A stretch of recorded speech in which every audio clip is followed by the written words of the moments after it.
श्री स्वामी समर्थ. जय जय स्वामी समर्थ. नमस्कार मैत्रिणींनो, स्वागत आहे तुम्हा सर्वांचं पुन्हा एकदा माझ्या या नवीन व्हिडिओमध्ये. तर स्वामींच्या कृपेनं तुमच्या मनातील प्रत्येक इच्छा लवकरात लवकर पूर्ण होत हीच स्वामींच्या चरणी प्रार्थना करून आजच्या या नवीन सुंदर व्हिडिओला सुरुवात करते. तर होळीच्या तुम्हा सर्वांना माझ्याकडून खूप खूप शुभेच्छा.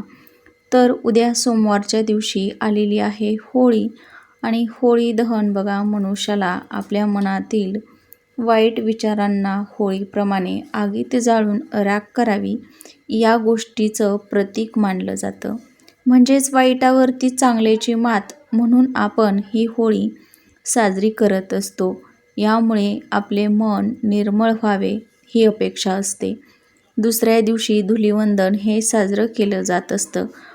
पण योगायोगानं यावर्षी होळीला जे चंद्रग्रहण आलेलं आहे, खग्रास चंद्रग्रहण आहे, तर हे चंद्रग्रहण बघा ब्लड मून म्हणून सुद्धा ओळखलं जाणार आहे. या होळीच्या दिवशी काही उपाय आणि सेवासुद्धा केल्या जात असतात आणि असाच एक उपाय आज मी या व्हिडिओमध्ये तुमच्याबरोबर शेअर करणार आहे. त्यामुळे तुम्ही हा व्हिडिओ कुठेही स्किप न करता शेवटपर्यंत नक्की पहा. तुमच्या मुलांची प्रगती होत नसेल, मुलं वारंवार चिडचिड करत असतील, हट्टीपणा करत असतील, त्यासोबतच मुलांना काही दोष लागलेले असतील, बाधा झालेल्या असतील, तर या सर्व दूर करण्यासाठी मुलांवर कधीही वाईट संकट विघ्न येऊ नये यासाठी मुलांची प्रत्येक क्षेत्रामध्ये प्रगती व्हावी, त्यांना प्रत्येक क्षेत्रामध्ये व्यवसायामध्ये, नोकरीमध्ये, त्यासोबतच उद्योगधंद्यामध्ये भरभरून असं यश मिळावं यासाठी आपण या दिवशी म्हणजे होळीच्या दिवशी मुलांवरून ओवाळून टाकायची आहे ही एक वस्तू. यामुळं मुलांची प्रत्येक क्षेत्रामध्ये प्रगती होईल, त्यांना भरभरून यश मिळेल. असा हा अतिशय प्रभावी उपाय आज आपण या व्हिडिओमध्ये पाहत आहोत. त्यामुळे तुम्ही हा व्हिडिओ कुठेही स्किप न करता शेवटपर्यंत नक्की पहा. तर बघा, हा उपाय प्रत्येक आईनं आपल्या मुलामुलींसाठी दोघांसाठीही करायचा आहे. आईनं आपल्या मुलांवरून होळीच्या दिवशी ही एक वस्तू उतरवून टाकायची आहे.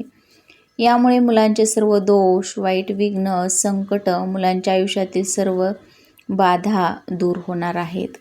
तर बघा, होळीच्या दिवशी आपल्याला काय करायचं आहे, तर आज या व्हिडिओमध्ये आपण 2 उपाय पाहतोय. अगदी छोटेच आहेत पण अत्यंत प्रभावशाली आहेत आणि हे उपाय जे आपण होळीच्या दिवशी करत असतो तर त्याचं शीघ्र फळ हे आपल्याला नक्कीच प्राप्त होत असतं. म्हणून आपण या दिवशी आवर्जून आपल्या मुलांसाठी हा जो उपाय आहे तर तो करायचा आहे. तर बघा, सांगितल्याप्रमाणे या होळीमध्ये सर्व नकारात्मकता, वाईट विचार, वाईट शक्ती यांचा नाश व्हावा यासाठी हा सण आपण साजरा करत असतो. आणि होळीच्या शास्त्रामध्ये बघा वेगळं महत्त्व सांगितलेलं आहे आणि त्यामुळंच आपल्या मुलांचे सर्व दोष, नकारात्मकता, वाईट विघ्न हे सुद्धा आपल्याला या होळीमध्ये जाळून टाकायचे आहेत, जेणेकरून मुलांची प्रत्येक क्षेत्रामध्ये प्रगती होईल, त्यांच्या सर्व इच्छा मनोकामना पूर्ण होतील.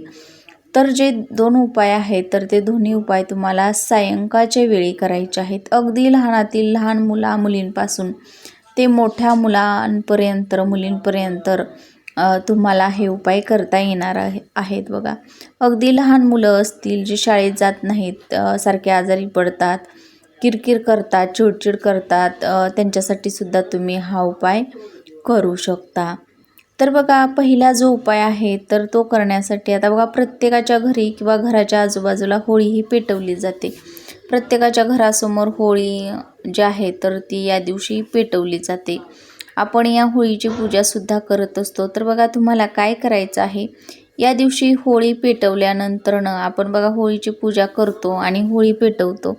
तर एक मुठभर काळे तीळ घ्यायचे आहेत. आता बघा, तीळ हे 2 प्रकारचे असतात, एक काळे आणि पांढरे. तर त्यामधील आपल्याला काळे तीळ घ्यायचे आहेत. मुठभर काळे तीळ घेतल्यानंतर आपल्या मुलांना आपल्यासमोर बसवायचं आहे आणि ते काळे तीळ मुलांवरून 7 वेळा उतरवून किंवा ओवाळून घ्यायचे आहेत, डोक्यापासून पायापर्यंत 7 वेळा. आणि एका मुलासाठी 1 मुठभर तीळ घेतल्यानंतर परत दुसऱ्या मुलासाठी आपल्याला ते वापरायचे नाहीत, दुसरे काळे तीळ दुसऱ्या मुलासाठी आपल्याला घ्यायचे आहेत.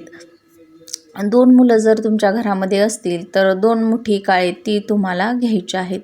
जर तुमचा मुलगा शाळेसाठी किंवा काही कारणानिमित्त बाहेरगावी असेल तर त्यांच्या फोटोवरून तुम्ही हा उपाय करू शकता. आता हे तीळ उतरवून घेतल्यानंतर आपण ज्यावेळी होळीची पूजा करायला तुम्ही जाणार आहात किंवा होळी आपण पेटवायला जाणार आहात तर ते तुम्हाला एका प्लेटमध्ये त्या अगोदर काढून ठेवायचे आहेत आणि होळी पेटवल्यानंतर या होळीमध्ये तुम्हाला जाळून टाकायचे आहेत. जाळत असताना तुम्हाला होलिका देवीला सांगायचं आहे की माझ्या मुलांचे सर्व दोष, अडचणी, विघ्न, नजरबाधा जे काही असेल, इडापिडा असेल तर ती नष्ट होऊ देत. माझ्या मुलाची प्रत्येक क्षेत्रामध्ये प्रगती होऊ देत. माझ्या मुलांना उत्तम आरोग्य, धनसंपदा लाभू दे अशी प्रार्थना करायची आहे आणि हे तीळ तुम्हाला होळीमध्ये जाळून टाकायचे आहेत. आता बघा दुसरा उपाय जो आहे तर तो सुद्धा अतिशय साधा सोपा आहे. आता बघा होळी जी पेटवली जाते आणि त्यानंतरनं ती विझल्यानंतरनं बघा त्याची राख तयार होत असते. तर ती छोटीशी राख आपण एखाद्या छोट्याशा डब्यामध्ये किंवा डब्बीमध्ये भरून ठेवू शकतो. आता बघा ही राख तुम्ही होळीच्या दिवशी किंवा धुलीवंदनच्या दिवशी आणली तरीच पण चालेल. यानंतरनं जी राख आपण घरामध्ये घेऊन आलेलो आहोत तर ती लाल रंगाच्या कपड्यामध्ये बांधून आपली मुलं जिथं रात्री झोपतात तर त्या ठिकाणी त्यांच्या बेडरूममध्ये तुम्ही ही राख जी आहे तर ती ठेवायची आहे. दुसऱ्या दिवशी मुलं उठल्यानंतरनं ती पोटली उचलून देवघरात ठेवायची आहे. असं तुम्हाला दररोज करायचं आहे. हा उपाय होळीच्या दिवसापासून पुढच्या महिन्यात येणाऱ्या दुसऱ्या पौर्णिमेपर्यंत म्हणजे फाल्गुन महिन्यातील पौर्णिमेला जर हा उपाय केला तर तो तुम्हाला सलग जोपर्यंत बघा चैत्र महिन्यातील पौर्णिमा तिथी येत नाही तोपर्यंत सलग जे दिवस येतील तर त्यामध्ये करायचं आहे.